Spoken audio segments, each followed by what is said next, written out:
അഭിമന്യ ആന്റണി പടിയറ മെത്രാപ്പൊലീത്തായുടെ ഓർമ്മയാണ് ഇന്ന് ഈ വിശുദ്ധ കുർബാനയിൽ നമ്മെ സമ്മേളിപ്പിക്കുന്നത്. അഭിമന്യ പിതാവ് കാലം ചെയ്തിട്ട് 25 വർഷം പൂർത്തിയാകുന്ന പ്രത്യേകതയിൽ ഈ ചരമ വാർഷിക ആചരണത്തിനുണ്ട്. അഭിമന്യ പിതാവിനെ കുറിച്ചുള്ള ഓർമ്മകൾ മുതിർന്ന തലമുറയ്ക്ക് വളരെയേറെയുണ്ട്. ഓരോരുത്തർക്കുമുള്ള ഓർമ്മകൾക്ക് അവരവരുടേതായ സവിശേഷതകളും ഉണ്ട്. ഇപ്പോൾ ഇവിടെ ആയിരിക്കുന്ന ബഹുമാനപ്പെട്ട വൈദികരിൽ ജോസഫ് തുമ്പർലച്ചനും ഞാനും അഭിമന്യ പടിയറ പിതാവിൻ്റെ കൈവയ്പ് വഴി പട്ടം സ്വീകരിച്ചവരാണ്. ഒരു ബഹുമാനപ്പെട്ട ജോസഫ് നടുവിലേഴ് അച്ഛൻ അഭിമന്യപിതാവിൻ്റെ സെക്രട്ടറിയായി. അതുപോലെ തന്നെ മറ്റു രീതികളിലുള്ള ഓരോരോ അടുപ്പങ്ങളും ബന്ധങ്ങളുമെല്ലാം മനസ്സിൽ സൂക്ഷിച്ചുകൊണ്ടാണ് സഹകാർമ്മികരായിട്ടുള്ള ബഹുമാനപ്പെട്ട വൈദികരും ഈ വിശുദ്ധ കുർബാനയിൽ സംബന്ധിക്കുന്നത്. നമ്മുടെ അതിരൂപതയുടെ മെത്രാപ്പൊലീത്ത തോമസ് തറയിൽ പിതാവ് വിദേശത്തേക്ക് പോകുന്നതിന് മുമ്പ് എന്നെ വിളിച്ചിരുന്നു. പിതാവ് ഇങ്ങനെയൊരു പ്രധാനപ്പെട്ട അനുസ്മരണം ഈ 22-ാം തീയതിയോടെ നടക്കേണ്ടതുണ്ട്, എനിക്കതിൽ സംബന്ധിക്കാൻ പറ്റുന്നില്ല. പിതാവ് വന്ന് അതിന് പ്രധാന കാർമ്മികത്വം വഹിച്ച് കുർബാന അർപ്പിക്കണമെന്ന് ഞാൻ ഉടനടി സമ്മതിക്കുകയാണ് ചെയ്തത്. കാരണം എനിക്ക് അഭിമന്യ ആന്റണി പടിയറ പിതാവിനോടുള്ള അടുപ്പം വ്യക്തിപരമായിട്ട് വളരെ ഉണ്ട്. പിതാവാണ് എനിക്ക് വൈദികപട്ടം തന്നതെന്ന് പറഞ്ഞു. പിന്നീടുള്ള നിയമനങ്ങൾ ആദ്യം എനിക്ക് ഈ മെത്രാപ്പൊലീത്തൻ പള്ളിയിലെ അസിസ്റ്റൻ്റായിട്ടും പിന്നീട് സന്ദർശനീയത്തിൽ അതിൻ്റെ ഡയറക്ടറായിട്ടും ഇന്ന് പ്രധാനമായിട്ടും വിശ്വാസ പരിശീലനത്തിൻ്റെ ഉത്തരവാദിത്വമായിരുന്നു എനിക്കുണ്ടായിരുന്നത്. അതിന് ശേഷം POCയിലെ കാറ്റഗിസം അല്ലെങ്കിൽ വിശ്വാസ പരിശീലന ഡിപ്പാർട്ട്മെൻറ്റിൻ്റെ ഉത്തരവാദിത്വം നൽകിക്കൊണ്ട് തന്നെ അവിടേക്ക് അയച്ചതുമെല്ലാം പിതാവാണ്. അതിനുശേഷം ഫ്രാൻസിൽ ചെന്ന് പഠിക്കാനും ബഹുമാനപ്പെട്ട പരിപാലനസിനോട് മിഷനിലൂടെ എന്നെ നിർദ്ദേശം നൽകിയത് ഇന്ന് പടിയറ പിതാവാണ്. പടിയറ പിതാവ് ഓരോ വൈദിക അർത്ഥിയെയും പ്രത്യേകം ശ്രദ്ധിക്കുകയും വൈദികരെ പ്രോത്സാഹിപ്പിച്ച് അവരുടെ ശുശ്രൂഷകളിൽ കൂട്ടുനിൽക്കുകയും ചെയ്യുന്നതിൽ വളരെയേറെ ശ്രദ്ധ ചെലുത്തിയിരുന്ന ആളാണ്. അതേക്കുറിച്ച് മറ്റു വൈദിക സഹോദരന്മാർ, എൻ്റെ സഹോദരൻ ജോസ് ആലഞ്ചേരിയൊക്കെ ആചാരമായിട്ട് പറയുന്നത് ഞാൻ കേട്ടിട്ടുള്ളതാണ്. വൈദികരുടെ കഴിവുകൾ കണ്ടെത്തി അത് വികസിപ്പിച്ച് സഭയുടെ നന്ദിക്കായിട്ട് വിനിയോഗിക്കുക അതാണ് വലിയ ശ്രദ്ധയായി. അതിനാൽ തന്നെ വൈദികരെല്ലാം അഭിമന്യ പടിയറ പിതാവിനോട് ബഹുമാനത്തോടു കൂടിയുള്ള ഒരു വലിയ അടുപ്പം കാണിച്ചാണ് തങ്ങളുടെ ശുശ്രൂഷകൾ ചെയ്തിരുന്നത്. പിതാവ് മൈസൂർ രൂപതയ്ക്ക് വേണ്ടി വൈദികനായി, ആദ്യം ഊട്ടി രൂപതയിൽ മെത്രാനായി, പിന്നെ നമ്മുടെ അതിരൂപതയിൽ മെത്രാപ്പൊലീത്തയായി, അതിനുശേഷം മേജർ ആർച്ച് ബിഷപ്പായിട്ട് വിശുദ്ധ പിതാവിനായി നിയമിക്കപ്പെട്ടു.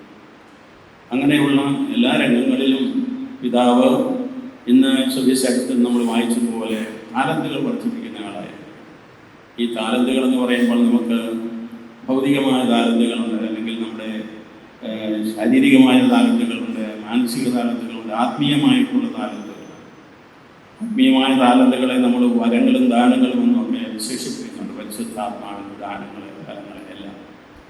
അപ്പോൾ ഇവയെല്ലാം വേണ്ട വിധത്തിൽ പ്രയോജനപ്പെടുത്തി 5 10-ആക്യവനെ പോലെയും 2 4-ആക്യവനെ പോലെയും ഒക്കെ തൻ്റെ കഴിവുകളെ വികസിപ്പിക്കുകയും വരദാനങ്ങൾ വിനിയോഗിക്കുകയും ചെയ്ത ഒരു വ്യക്തിയാണ് അഭിമന്യ ആന്റണി പടിയറ പിതാവ്.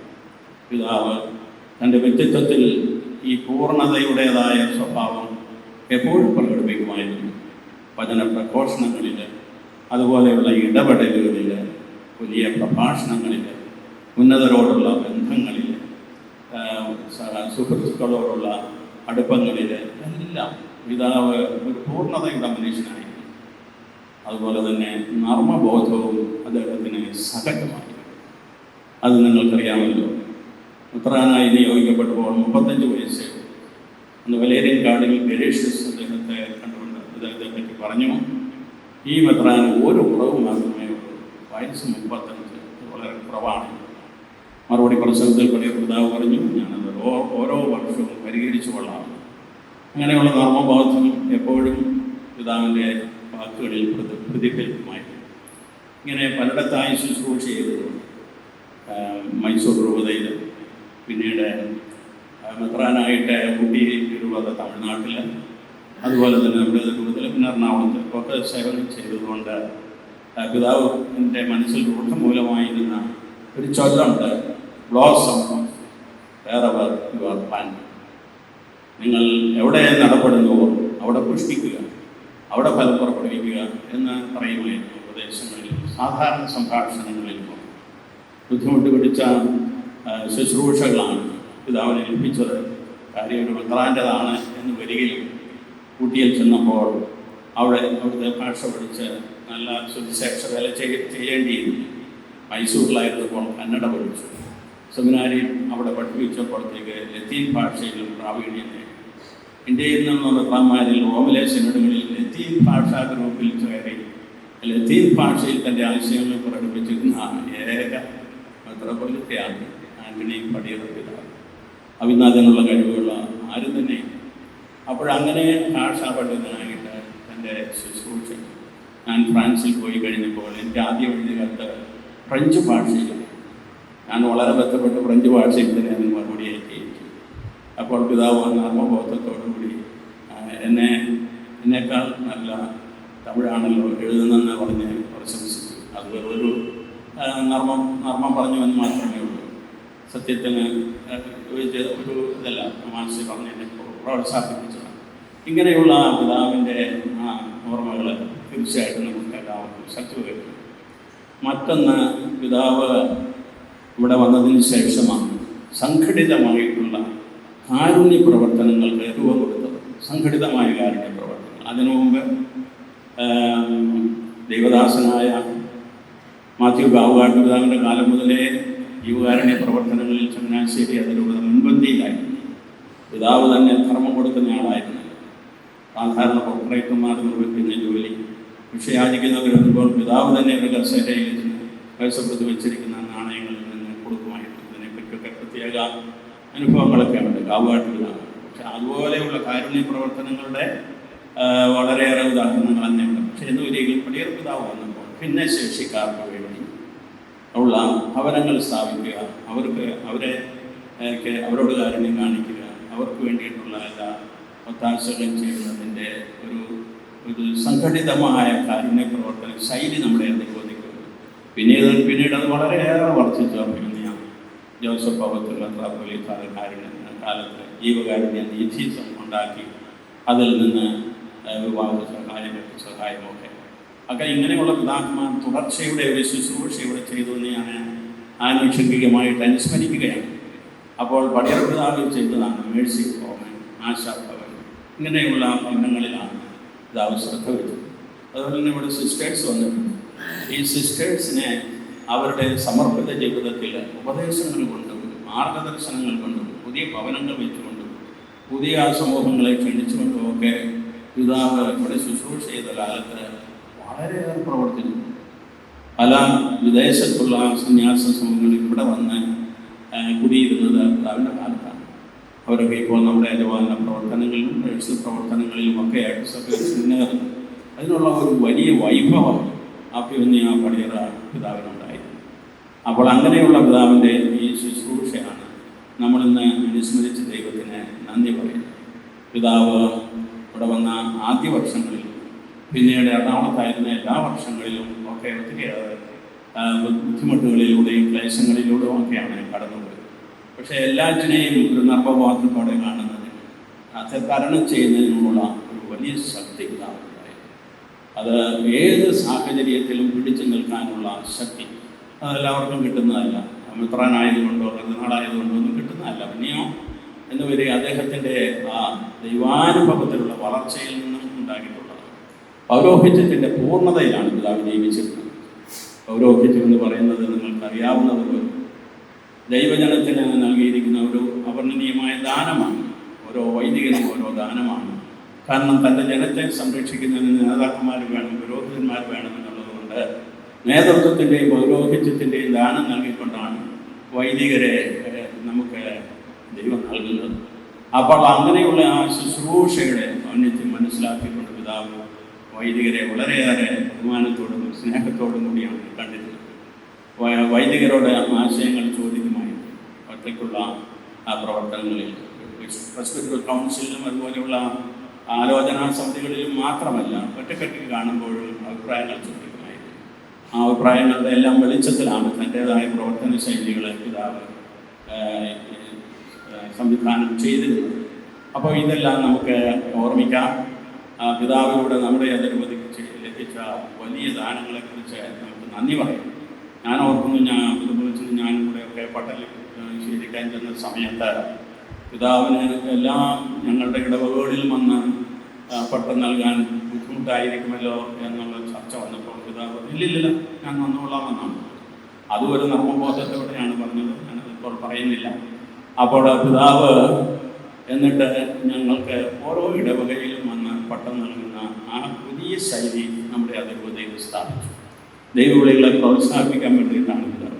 അപ്പോൾ ഇങ്ങനെ ചിന്തിച്ച് ധ്യാനിച്ച് പ്രാർത്ഥിച്ച് പുതിയ പുതിയ സരണികൾ തുറന്ന് അജപാലനത്തെ ധന്യമാക്കിയ ഒരു വന്യ മേലധ്യക്ഷനാണ് അഭിവന്യ ആന്റണി മടിയർ പിതാവ്. തീർച്ചയായിട്ടും പിതാവിൻ്റെ ഓർമ്മ നമുക്ക് ശക്തി പകരുന്നു. ഈ അതിർവതിലേക്ക് ലഭിച്ച വലിയൊരു ഭാഗ്യമാണ്.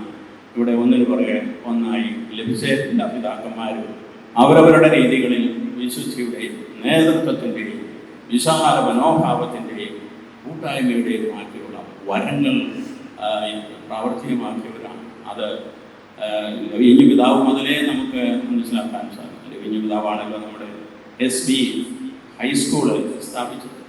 ലവീഞ്ഞ് പിതാവിൻ്റെ കാലത്താണല്ലോ ഈ പള്ളിമേടയും അതുപോലെ തന്നെ ഇവിടുത്തെ കമ്മ്യൂണിറ്റി സന്യാസിനി സമൂഹത്തിൻ്റെ ഒരു നമ്മുടെ അരമനയുമൊക്കെ നിർമ്മാണം ചെയ്യപ്പെട്ടു. അതുപോലെ തന്നെ എനിക്ക് ഭാഷ അറിഞ്ഞുകൂടായിരുന്നു എന്ന് വരികിലും ജനങ്ങളോട് ഇടപഴകി ജീവിക്കുന്നതിൽ ലവീഞ്ഞ് പിതാവ് മുൻപന്തിയിലായിരുന്നു. അദ്ദേഹത്തിന് ശേഷം മാറ്റി പിതാവ് സമുദായത്തിൻ്റെ വ്യത്യാസം കൊണ്ടുണ്ടായ ബുദ്ധിമുട്ടുകൾ അദ്ദേഹം അനുഭവിച്ചുകൊണ്ട് വരികയും യുവതിക്ക് വളരെയേറെ വളർച്ച വരുത്തിയാലാണ്. ഞാൻ ചരിത്രമെടുത്ത് നോക്കുമ്പോൾ ഒത്തിരിയേറെ ദേവാലയങ്ങൾ കിഴക്കൻ പ്രദേശങ്ങളിൽ മാറ്റി പിതാവ് തുടങ്ങി വെച്ചിട്ടുണ്ടായിരുന്നു. അജപാലനത്തിൻ്റെ അദ്ദേഹത്തിൻ്റെ കത്തുകളുമൊക്കെ വായിക്കുമ്പോൾ നമുക്ക് മനസ്സിലാക്കാൻ സാധിക്കും. പിന്നീട് വന്ന പുണ്യശ്ലോകനായ ധന്യൻ തോമസ് കുര്യാളശ്ശേരി, അതുപോലെ തന്നെ ജെയിംസ് കാളാശ്ശേരി, ധീരനായ പടയാളി എന്ന് വേണമെങ്കിൽ പറയാൻ സാധിക്കും. അത് പിന്നെ അഭിമന്യ ദേവദാസൻ മാത്യു ബാബുകാട്ട് പിതാവ് എല്ലാവരുടെയും മധ്യത്തിൽ അല്ലെങ്കിൽ സഭയിലും സമൂഹത്തിലും ഒരു വളരെ ഉയർന്ന വ്യക്തിത്വത്തിൻ്റെ ഉടമയായി വളർന്ന അഭിമന്യ ജോസഫ് പൗത്തിൽ പിതാവ് നമ്മൾ കഴിഞ്ഞ 2 വർഷങ്ങൾക്ക് മുമ്പാണ് ഇവിടെ പറഞ്ഞത്.